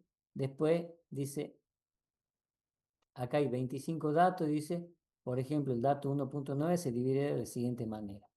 Para el tallo 1 y el decimal 9, que sería la hoja. Entonces acá nosotros tenemos el gráfico, ¿sí? Los tallos, porque hay valores que empiezan 0, 0,0, y de acá se distribuyen esos dos valores. 0,1, después hay otro 0,1, hay otro 0,4, y así se va armando para el tallo ese toda la hoja que tiene, ¿sí? Después para el tallo 1, toda la hoja que tiene, para el tallo 2, esto significa, recordemos, 1,1, 1,2, 1,3 y así. Esto que está entre paréntesis, ¿por qué se cuenta? Y ya vamos a ver por qué tiene paréntesis. ¿Por qué? Porque en esa fila está la mediana. No dice en qué posición. Acá dice, por ejemplo, el tallo 0 tiene 9 hojas, ¿sí? Y si habría acá el tallo 8, el tallo 1 tiene 8 hojas, ¿sí? Y acá se cuenta de la línea esa nomás, solamente las 8 hojas. Veamos ahora el resto de los tallos. Se empieza de acá, de abajo para arriba. El tallo 4 tiene una hoja, ¿sí? El tallo 3 tiene 4 hojas. Perdón, el tallo 3 tiene 3 hojas, ¿sí? Fíjese, si acá tiene una hoja, acá va 1. Como el tallo que sigue para arriba tiene 3 hojas, se le suma 1 más 3, 4. Como el tallo que sigue tiene 4 hojas más, se le suma el 4 más 4 y 8. Eso es entonces una columna con los valores acumulados. ¿Qué pasaría si hubiera habido más tallos arriba de donde está la media de esa fila? También empezaríamos contando la hoja del primer tallo, después sumaríamos la hoja del segundo tallo y así. El único tallo que no se hace acumulativo y se cuenta solamente esa línea es la que tiene la mediana, que es la que tiene el paréntesis, ¿sí? Bueno, dentro de esto se trabaja en la profundidad, el tallo, las hojas, que eso ya seguramente lo van a ver más en detalle en la práctica, ¿sí? En primer lugar, acá lo que nos está diciendo que nosotros podemos dividir. Si tenemos muchos datos, por ejemplo acá, fíjense que los mismos datos que tenemos son, hemos dicho 25 datos, ¿sí? Están distribuidos así. Pero resulta que tiene muchos datos en la primera hoja y no me representa tan bien la distribución de los datos. Entonces pruebo con dividir el tallo en 2. El tallo 0 lo vamos a dividir en 2. Entonces, ¿qué se hace acá? El tallo 0 se lo divide en 2. El asterisco y acá el punto cerrado. Acá en el asterisco, el 0 asterisco, significa que va a tomar los valores del 0 al 4 inclusive. Y en el valor punto cerrado va a tomar del 5 al 9 inclusive, ¿sí? Entonces, si ustedes se fijan, el tallo 0 se ha dividido en 2 filas de hojas, ¿bien? El tallo 1 en 2 filas, el tallo 2, todos se han dividido en 2 tallos. Eso significa asterisco y punto cerrado. Veamos ahora las profundidades que yo les decía. El primer tallo tiene 4 hojas, por eso se pone 4 acá. El segundo tallo tiene 5 hojas, por eso se suma el 4 más el 5 es 9. En este tallo 1, la mediana está ahí, en esa fila, por eso se pone paréntesis.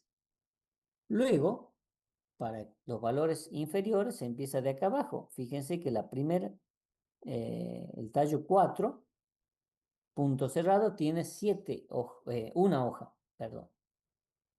El valor es 7, pero es una sola hoja, por eso va 1 acá. El asterisco no tiene ninguna hoja, por eso 1 más 0 sigue siendo 1.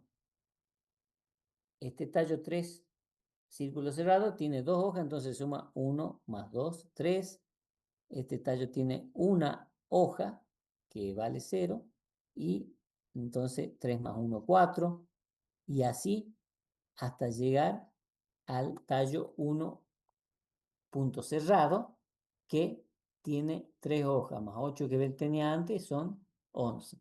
Bien, entonces, las profundidades, por la parte inferior se empieza del primero en adelante hasta que se llega a la línea donde está la mediana, o al tallo donde está la mediana. Y la parte inferior se empieza desde abajo a hacer el conteo de las profundidades. Bien.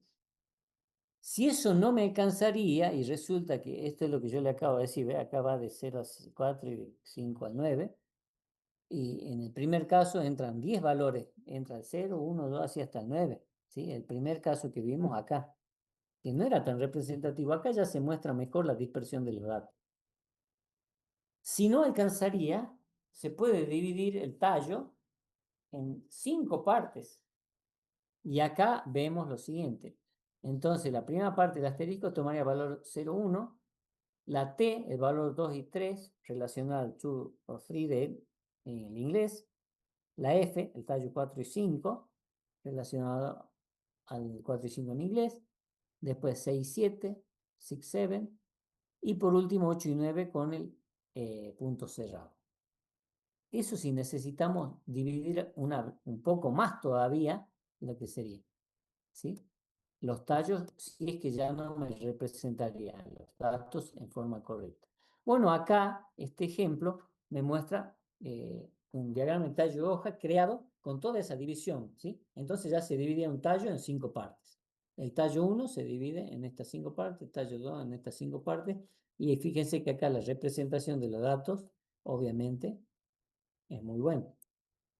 ¿Cómo se calcula el valor del tallo y eso? Acá está, en esa formulita. Bien, esto, como les decía, lo van a ver más en profundidad en la parte práctica.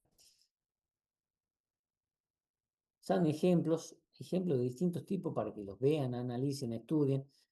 Algunos casos, algunos libros truncan el valor, otros redondean. Yo no les recomiendo redondear o truncar por el tema de que se pierden los valores originales. Si yo redondeo, por ejemplo, si yo este 1,46 lo redondeo a 1,5, el valor original es como que lo pierdo, ¿sí? Por eso prefiero tenerlo con los datos originales. Otro ejemplo, y estos son ejemplos para que ustedes vean todos los tipos de ejemplos que se pueden hacer. Bueno, por hoy creo que es suficiente, ¿sí? Por hoy creo que es suficiente, así que para empezar, ya la semana que viene, bueno, ahora el viernes Semana Santa, jueves, viernes, todos estarán en instante. Vamos a ver la próxima clase es viernes. ¿Qué fecha acá el viernes que viene? No, este sino el otro, ya les digo. Este es el viernes 4, el otro el viernes 10. No, el viernes 3 ahora. Y el otro es el viernes 10. ¿Sí? El viernes 10 nosotros tenemos clase en aula 15 presencial de 10 a 12 horas.